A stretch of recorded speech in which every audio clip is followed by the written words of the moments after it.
tidur je badak ni orang. Ini kalau bawa pergi Thailand ni, panjang jalan tidur, dia buang lagi telefon dia. Oi, telefon 14 Pro Max 14 apa 17 Pro Max? 17 Pro Max. Made in original. Tapi 17 Pro Max dalam bag. Oh, dalam bag. Oh, yang dia buang tu telefon lama. Ya, telefon lama. Ngajarnya tu ni. iPhone baru, Mat. Baru semalam keluar. Tak boleh tidur lah, kacau lah dia orang ni. Aduh. Dia punya nama pun apa, dia punya gambar pun tak tukar lagi. Kosong lagi. Gambar air tu kan. Gambar air. Oh, belagak 14 Pro Max.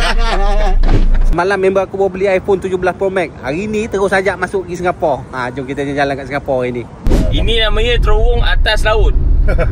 Bawah laut. Laut kat mana? Laut kat atas. Laut kat atas. Bawah? Buatan. Bawah terowong lah. Bawah kita. Dalam perut bumi ni. Berapa panjang ni? Oh, ini panjangnya. Dah 2 hari dah ni. 2 hari ni. Dah 2 hari.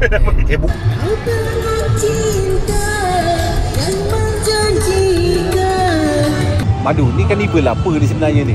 Ini nama dia Carnival Street Market. Street market. Street Market. Masalahnya tak ada jual apa-apa ke? Mana? Dia jual barang-barang lama. Kat mana ni? Kau tengok ni. Ni apa nama tempat? Gelang.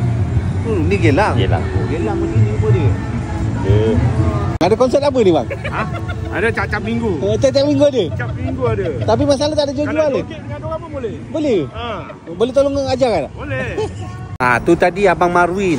Dia memang rakyat Singapura. Dia duduk kat Singapura. Jadi hari ni kita pergi jalan-jalan dengan Abang Marwin. Mutabak satu. Daging-daging. Oh, mutabak. Mutabak daging. Kongsi dorang. Kongsi 3.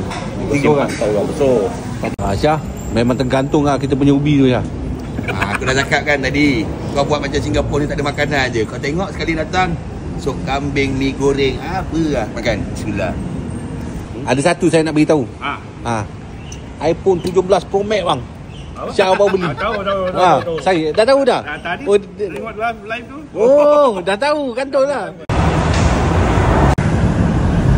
Ada 2 orang duduk ramai-ramai kat sini, bentang plastik, duduk santai-santai, tapi bukan konsert, tak ada bukan konsert-konsertnya. Sebab apa, dia bawa speaker daripada rumah tu.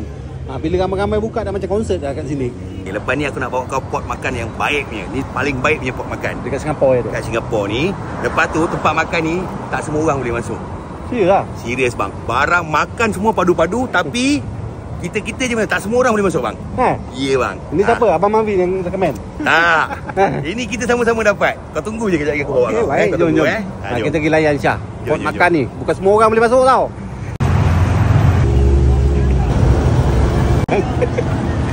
Malam-malam aku sendiri.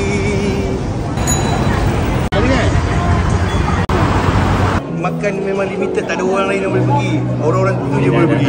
Jom, ni yang tempat dia. Itulah masalah. Terima kasih. Betul, orang kenal tak? Orang kenal tak? Nak ingat kat mana kita jumpa dia? dah bayar dah semua. Ini majlis apa ni? Tak ada majlis. Ni orang panggil restoran. Restoran dia memang macam ni. Buffet. Nasi pun macam nasi kerja kahwin dia bang.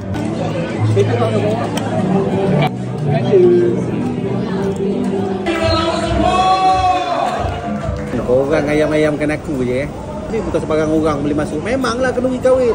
Ada jemputan je baru boleh masuk. Kebetulan ada orang kahwin sekali $25 satu kepala. Oh. Makan sampai puas. Yang ni lagi murah. Tahu tadi makan kat sini pun $9. Okeylah orang-orang Singapura semua. Terima kasih bagi laluan kat kita orang masuk kat tempat korang. Okey, next time kalau ada rezeki kita masuk lagi. Okey, bye bye. Assalamualaikum.